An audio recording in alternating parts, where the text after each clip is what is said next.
235 college graduate थे और उनमें से सिर्फ 9 को ही नौकरी मिली है। रोजगार दर 3.8% है। जी हाँ, आपने सही सुना, ये हकीकत है। 30 अप्रैल को एक नया ग्रेजुएट मेरे ऑफिस आया। उसने बताया कि वो यूनान के एक विश्वविद्यालय से स्नातक है। मैंने इसकी खोज की तो पता चला कि ये 211 प्रतिष्ठित विश्वविद्यालयों में से एक है। मैंने उससे पूछा कि वह हमारी कंपनी में काम क्यों करना चाहता है, तो उसने बताया कि उसके अधिकांश सहपाठियों को अभी तक नौकरी नहीं मिली है। अब वे नौकरी के लिए ज्यादा नखरे नहीं करते। जब तक कोई कंपनी उन्हें नौकरी देगी, वे कोई भी नौकरी स्वीकार कर लेंगे। बाद में मैंने ऑनलाइन जाँच की और पाया कि इस विश्वविद्यालय के सॉफ्टवेयर कॉलेज के 2025 स्नातकों के पहले बैच में रोजगार दर सबसे अधिक 53.4% थी। सबसे खराब स्थिति पारिस्थितिकी और पर्यावरण कॉलेज की थी, जहां रोजगार दर सिर्फ 3.8% थी। 235 स्नातकों में से सिर्फ 9 को काम मिला। पूरे विश्वविद्यालय में 5,600 स्नातक हैं और सिर्फ 1,188 को नौकरी मिली, जिसका मतलब है कि सिर्फ 21% को ही रोजगार मिला। जब मैंने ये डेटा देखा तो मैंने सोचा कि माता पिता के तौर पर उन्होंने अपने बच्चों को पालने के लिए कितनी मेहनत की है और अब उनमें से अधिकांश को नौकरी नहीं मिल पा रही है। यह एक वास्तविकता है। इसका मतलब है कि अधिकांश स्नातक बेरोजगार है। कई लोकप्रिय विश्वविद्यालय कार्यक्रम रद्द कर दिए गए हैं। ये डेटा देखकर मुझे वास्तव में चिंता होती है। 2025 के लिए नौकरी का बाजार बेहद प्रतिस्पर्धी है। पिछले हफ्ते हमारी कंपनी ने एक प्रशासनिक पद पोस्ट किया। काम के घंटे सुबह 10 बजे से शाम 6 बजे तक थे। सप्ताहांत की छुट्टी और सर्दियों और गर्मियों की छुट्टियों के दौरान 2 महीने का रिमोट वर्क। नौकरी के लिए केवल 5,000 येन से थोड़ा अधिक वेतन दिया गया, 6,000 से कम। मुझे बॉस जुपिंग के माध्यम से 300 रुपये से अधिक मिले। मैंने लगभग 100 की समीक्षा की और मैं ये देखकर हैरान रह गया कि कितने उच्च योग्य उम्मीदवारों ने आवेदन किया था। प्रमुख चिप कंपनियों के महाप्रबंधकों के सहायक थे, जिन्होंने बड़े समूहों में काम किया था जो पुनर्गठन के दौर से गुजर रहे थे। एक चीनी विदेशी संयुक्त उद्यम पाइपलाइन कंपनी का बिक्री प्रतिनिधि था, जिसके पास वर्षों का अनुभव, महान भावनात्मक बुद्धिमत्ता और उत्कृष्ट प्रस्तुति कौशल था। एक आवेदक एक अंतर्राष्ट्रीय शीर्ष स्तरीय खेल ब्रांड का सहायक था। कुछ ऐसे भी उम्मीदवार थे जिनकी अंग्रेजी दक्षता स्तर C6, रॉयल बैले प्रमाण पत्र, घुड़सवारी कौशल और यहाँ तक कि प्रमुख इंटरनेट कंपनियों के मध्य करियर प्रोग्रामर थे। मैं अपने व्यवसाय को एक शांत रवैये के साथ चलाता था, लेकिन अब मुझे कदम बढ़ाना होगा। मेरी कंपनी ढह रही है और जब मैं नौकरी की तलाश करता हूँ तो मैं इन लोगों का मुकाबला नहीं कर सकता। ये बुरा लगता है। कुछ रिज्यूमे में हाई स्कूल के अनुभव भी सूचीबद्ध थे और ये देखकर मुझे एहसास हुआ कि उनके माता पिता ने उनकी शिक्षा में कितना निवेश किया था। उन्हें यहाँ 5,000 येन की नौकरी के लिए आवेदन नहीं करना चाहिए, लेकिन उन्हें शायद कुछ और नहीं मिला। 2025 के लिए रोजगार की स्थिति वास्तव में मुझे डराती है। मेरे प्यारे दोस्तों, मैं तबाह हो गया हूँ। मेरे पड़ोस में 100 घरों में से 58 लोग बेरोजगार हैं। यह आधिकारिक 5.2% बेरोजगारी दर से बहुत अधिक है। बेरोजगारी कैसी दिखती है? एक खाली मेट्रो, एक बंद मॉल या हाल ही में लोकप्रिय कहानियों की कल्पना करें। 985 प्रतिष्ठित विश्वविद्यालयों के मास्टर डिग्री धारक डीडी के लिए गाड़ी चला रहे हैं या प्रोग्रामर खाना डिलीवर कर रहे हैं। इससे भी बुरी बात यह है कि 2025 में अधिकांश बेरोजगार लोगों को बेरोजगारी भत्ता भी नहीं मिल पाएगा। क्या बड़े शहरों में सपनों का पीछा करने का अंत गांवों में वापस जाने से हो गया है? आधिकारिक राष्ट्रीय बेरोजगारी दर केवल 5.2% है और बहुत से लोग सोचते हैं कि ये नंबर नकली है। ये केवल 5.2% कैसे हो सकता है? लेकिन बात यह है, ये संख्या राष्ट्रीय शहरी बेरोजगारी दर है। इस डेटा में बेरोजगारी के लिए अर्हता प्राप्त करना कठिन है। ये कैसे काम करता है, आइए जानते हैं। सबसे पहले, व्यक्ति के पास शहरी घरेलू पंजीकरण होना चाहिए। जमीन वाले ग्रामीण निवासियों की गिनती नहीं होती है। दूसरा, व्यक्ति ने कम से कम 1 साल तक सामाजिक बीमा का भुगतान किया होना चाहिए और ये लगातार होना चाहिए। तीसरा, उन्हें किसी कंपनी द्वारा नौकरी से निकाल दिया गया होना चाहिए। अगर उन्होंने स्वेच्छा से नौकरी छोड़ी है तो उसे बेरोजगारी के रूप में नहीं गिना जाएगा। दूसरे शब्दों में, उन्हें बेरोजगारी भत्ते का दावा करने के लिए कंपनी से छंटनी प्रमाण पत्र की आवश्यकता होती है। साथ ही इसे गिनने के लिए उन्हें नौकरी पर कम से कम 3 महीने काम करना होगा। इन सभी मापदंडों पर खरे उतरने वाले लोगों को ही आंकड़ों में शामिल किया जाता है। इसलिए इन मानकों के तहत बेरोजगार माना जाना आसान नहीं है, जो कि 5.2% के आंकड़े को काफी डरावना बनाता है। चीन की अर्थव्यवस्था लगातार कमजोर होती जा रही है और युवाओं के लिए नौकरी का बाजार खास तौर पर खराब है। मार्च में चीन की आधिकारिक बेरोजगारी दर 5.2% थी, लेकिन 16 से 24 वर्ष की आयु के लोगों के लिए ये बढ़कर 16.5% हो गई। पर्यवेक्षकों का कहना है कि मार्च और अप्रैल के नवीनतम आंकड़ों में सुधार के कोई संकेत नहीं दिखे और आलोचकों का तर्क है कि प्रकाशित आंकड़े मंदी की वास्तविक गंभीरता को कम आंकते हैं। प्रमुख भर्ती साइट डाल्पिन की एक रिपोर्ट में कहा गया है कि 2024 के विश्वविद्यालय के स्नातकों के लिए रोजगार दर एक साल पहले के 57.6% से गिरकर 55.5% हो गई है। चीन के शिक्षा मंत्रालय का अनुमान है कि इस साल रिकॉर्ड 12 मिलियन छात्र स्नातक होंगे, जो नौकरी चाहने वाले युवाओं के लिए और भी कठिन संभावनाओं का संकेत है। न्यूमेरा सिक्योरिटीज का अनुमान है कि टैरिफ के झटके से अल्पावधि में 5.7 मिलियन और दीर्घावधि में 15.8 मिलियन नौकरियां जा सकती हैं, क्योंकि इसका असर अर्थव्यवस्था पर पड़ेगा। 2025 में कुछ अजीब होने वाला है। मुझे यकीन है कि आप सभी को भी ऐसा ही लग रहा होगा, लेकिन कोई भी इसे कह नहीं रहा है। तो आप सोच सकते हैं कि यह सिर्फ आपके दिमाग में है, लेकिन मैं आपको बता सकता हूं कि ऐसा नहीं है। क्या ऐसा नहीं लगता कि जिस शहर में आप हैं वो अचानक खाली हो गया है? चाहे वो बीजिंग, शंघाई, गुआंजो, शेनज़ेन या ग्रामीण इलाकों के छोटे शहर हों, वहां कोई नहीं है। आधिकारिक तौर पर चीन की आबादी अभी भी 1.4 बिलियन है, लेकिन अगर मेरी और आपकी भावना सही है तो ये देश ऐसा नहीं लगता कि इसकी आबादी 1.4 बिलियन है। जब मैं बच्चा था तब चीन की आबादी 1.1 बिलियन थी, लेकिन ये कभी इतना खाली नहीं लगा। मॉल में, सड़कों पर, शहरों और गांवों में लोग थे। अब हर कोई कहाँ जाता है? क्या वे सभी ऑनलाइन है? मुझे ऐसा नहीं लगता। इस साल डिलीवरी ड्राइवर और कुरियर वाले बहुत कम व्यस्त हैं और लगभग सभी व्लॉगर्स को कम दर्शक मिल रहे हैं।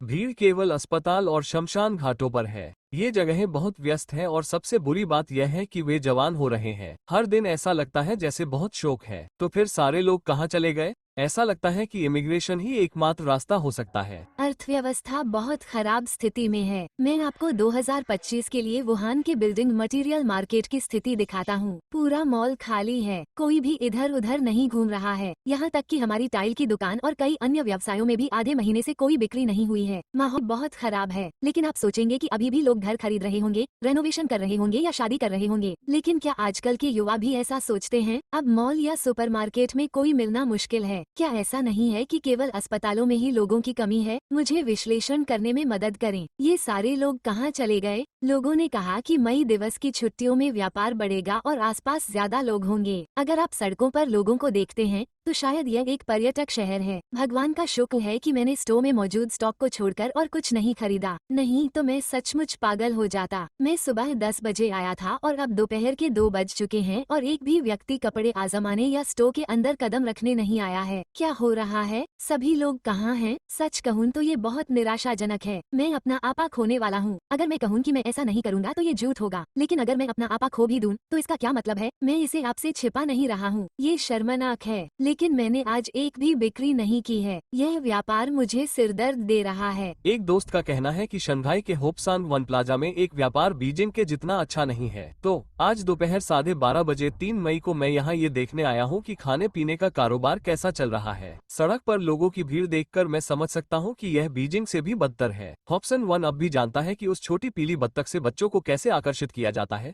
लेकिन सच कहूँ तो मैं खुद कैरोसेल आजमाना चाहता हूँ। अंदर जाकर देखते हैं कि यह कैसा है। प्रवेश द्वार पर मौजूद स्टारबक्स भरा नहीं है, जो कि मौसम के सुहावने होने के कारण हैरानी की बात है। आमतौर पर इसे भरा होना चाहिए, लेकिन अभी यह खाली है और अंदर कुछ ही लोग हैं। यहाँ तक कि बेकरी में भी बहुत कम ग्राहक हैं। पूरे मॉल में लोगों की भीड़ कम है और दोपहर के भोजन के समय रेस्टोरेंट केवल 50% ही भरे होते हैं। खराब जगहों पर तो और भी बुरा हाल है। रेस्टोरेंट मालिक वाकई बहुत तनाव में होंगे। वॉल स्ट्रीट जर्नल ने हाल ही में एक स्टोरी छापी थी जिसका शीर्षक था, चीन की अर्थव्यवस्था कितनी खराब है, इसका जवाब देने के लिए जरूरी डेटा गायब हो रहा है।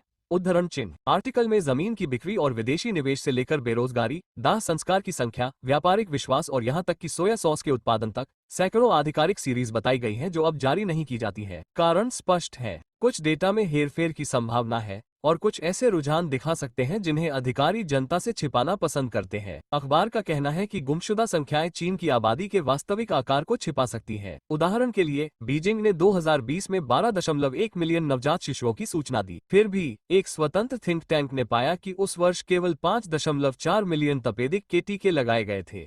क्योंकि हर नवजात को टीका लगना चाहिए, इस अंतर ने पर्यवेक्षकों को चौंका दिया और अधिकारियों को नवजात टीकाकरण पर डेटा प्रकाशित करने से रोक दिया। अजीब बात है कि स्कूल के शौचालय के फर्श के आंकड़े 3 साल तक गायब रहे और इस फरवरी में ही बहाल किए गए। सोया सॉस उत्पादन के आंकड़े मई 2021 से गायब हैं और अभी तक वापस नहीं आए हैं। गायब हुए डेटा सेट ने व्यापक अटकलों को जन्म दिया है। एक जापानी विद्वान ने एक बार नमक की खपत के आंकड़ों का इस्तेमाल करके अनुमान लगाया था कि चीन की वास्तविक आबादी केवल 800 मिलियन हो सकती है। शंघाई पुलिस के एक लीक डेटाबेस में केवल 1 बिलियन लोगों के रिकॉर्ड थे। बीजिंग का कहना है कि जनसंख्या 1.4 बिलियन से अधिक है, फिर भी तेज गिरावट के और संकेत दिखाई दे रहे हैं। चीनी सोशल मीडिया प्लेटफॉर्म पर अक्सर खाली शहरों और वीरान गांवों के वीडियो दिखाई देते हैं और यूजर वीरान मॉल, शांत ट्रेन स्टेशन और कम आबादी वाले ग्रामीण इलाकों पर कमेंट करते हैं।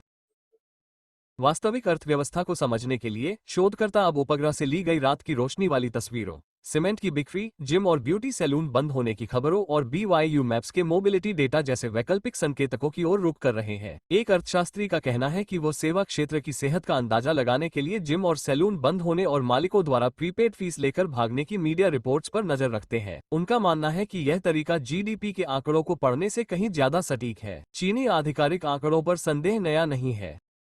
2007 में लिंग पार्टी के सचिव ली को चुन ने अमेरिकी राजदूत से कहा था कि GDP केवल संदर्भ के लिए है। बिजली के उपयोग, रेल माल ढुलाई की मात्रा और ऋण डेटा को प्राथमिकता दी गई थी। दिसंबर 2023 में गोटो सिक्योरिटीज के मुख्य अर्थशास्त्री गाओ शेन वेन ने वाशिंगटन में दर्शकों को बताया कि वास्तविक विकास केवल 2% हो सकता है। बाद में अधिकारियों ने उन्हें चुप करा दिया। चीन की अर्थव्यवस्था में लंबे समय से प्रॉपर्टी का अहम योगदान रहा है, लेकिन डेवलपर्स की नाकामी की वजह से स्थानीय वित्त पर बुरा असर पड़ा है और रियल एस्टेट के कई संकेतक गायब हो गए हैं। जानकारी डिलीट न होने पर भी उस तक पहुंच मुश्किल हो गई है। 2021 के डेटा एक्सपोर्ट कंट्रोल कानून के तहत कंपनी रजिस्ट्रेशन और जमीन की नीलामी जैसी बुनियादी जानकारियों तक विदेशी पहुंच सीमित हो गई है। कुछ अर्थशास्त्री अब डेटा को मैन्युअली डाउनलोड करने के लिए वीकेंड पर शेनझेन तक जाते हैं। हालांकि प्रकाशित आंकड़े पहले से ही विकृत हैं, लेकिन बीजिंग इन्हें आर्थिक उथल-पुथल और बढ़ते सामाजिक असंतोष के दौरान एहतियाती प्रबंधन के तौर पर छिपा रहा है। बीजिंग के आर्थिक आंकड़ों को रोकने के फैसले पर ताइवान के Chung Hua institution for economic research के वान गुओ चेन का कहना है कि वॉल स्ट्रीट जर्नल की सूची भी पुरानी हो चुकी है। मार्च से अधिकारियों ने निजी अचल संपत्ति निवेश के आंकड़े और पीपुल्स बैंक ऑफ चाइना की संरचनात्मक मौद्रिक नीतियों का विस्तृत ब्यौरा प्रकाशित करना भी बंद कर दिया है। वॉन्ग आंकड़ों को दबाने की रणनीति को 3 श्रेणियों में बांटते हैं। पहला है वॉल स्ट्रीट जर्नल के मुताबिक डेटा जारी ही नहीं करना। दूसरा है संकेतकों को फिर से परिभाषित करना। उदाहरण के लिए, जनवरी में शुरू की गई संकीर्ण मुद्रा M1 की नई परिभाषा ने इसके रिपोर्ट किए गए आकार को दोगुना कर दिया, जिससे 1 साल की गिरावट उलट गई। युवा बेरोजगारी के उपाय को भी संशोधित किया गया है। तीसरी श्रेणी डेटा से सीधे छेड़छाड़ है।